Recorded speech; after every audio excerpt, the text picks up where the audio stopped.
Before we play, I'd like to explain the parts of the guitar. Now, I'm holding an acoustic guitar. This is the headstock, and on the headstock you'll find the 6 tuning pegs which hold the 6 strings. The strings pass over the nut, and the strings are numbered 1, 2, 3, 4, 5, 6, starting from the one that's closest to the floor.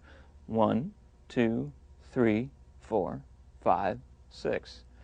This is the neck of the guitar, and this is the fretboard or fingerboard. The wires are called frets, and they're numbered 1, 2, 3, 4, and so on up the neck. The dots are called position markers, and they're simply visual aids to guide you around the fretboard. This neck meets the body of the guitar at the 14th fret.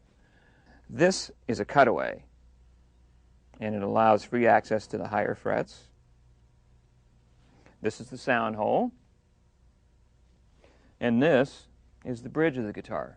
It's where the strings meet the body, and the strings are held in with these pegs. As you can see, I've switched to an electric guitar. What I'm going to be covering in this video, you can play on either an acoustic or an electric. Now, acoustic and electrics are very similar. For instance, they both have necks, frets, the 6 strings, although the headstocks are usually shaped differently. This one has all the tuning pegs on one side.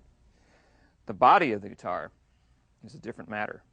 The acoustic guitar gets its sound through the sound hole from the vibrations in the body, but the electric gets its volume from the pickups. Now, electric guitars can have 1, 2, or more pickups. This one has 3, and here they are. And here's the volume control for the volume of the pickups, and there's tone controls too. This is the selector switch for selecting which pickup you want at any given time. This funny thing is called a whammy bar, and it raises or lowers the pitch of the strings, like so, for subtle or wild effects. This is the jack. It's where you plug your guitar cord into, which leads to the amplifier.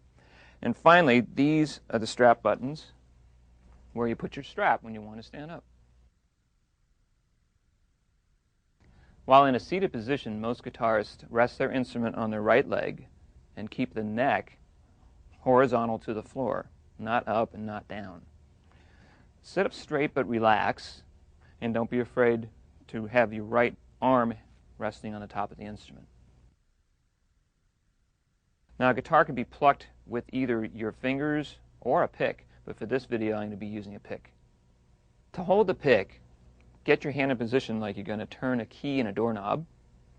Place the pick between the thumb and the index finger so the point sticks out. Bring it into the instrument, and you can make fine adjustments until you're comfortable. Now I'm going to talk about tuning the guitar. To tune your strings, you need to adjust your tuning pegs to raise or lower the pitch until they're in tune. For instance, lower or higher in pitch. Starting with the lowest string, string number 6, this is called low E.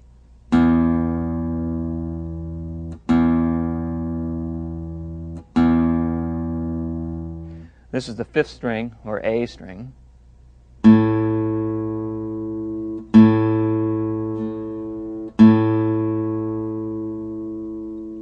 Next is the 4th string, or D string.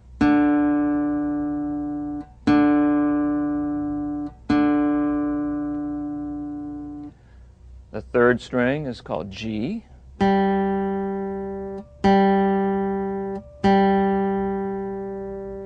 Second string is B.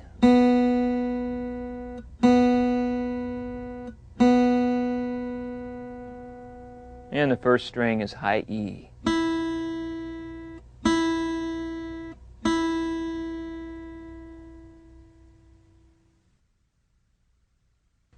Before we go any further, it's important to understand a few musical terms.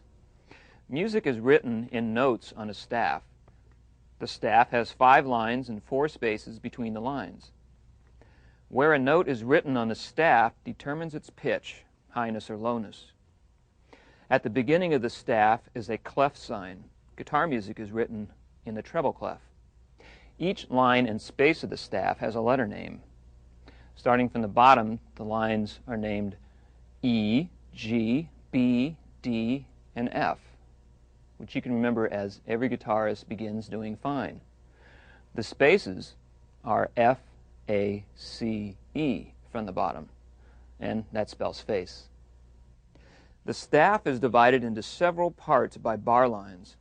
The space between two bar lines is called a measure. To end a piece of music, a double bar is placed on the staff. Each measure contains a group of beats, and beats are the steady pulse of music. The two numbers placed next to the clef sign are the time signature. The top number tells you how many beats are in one measure. The bottom number of the time signature tells you what kind of note will receive one beat, in this case, the quarter note. Notes indicate the length or number of counts of musical sound. There are whole notes, which receive 4 beats. The half note receives 2 beats, and the quarter note gets 1 beat. When different notes are placed on different lines or spaces of the staff, you will know the pitch of each note and how long to play it.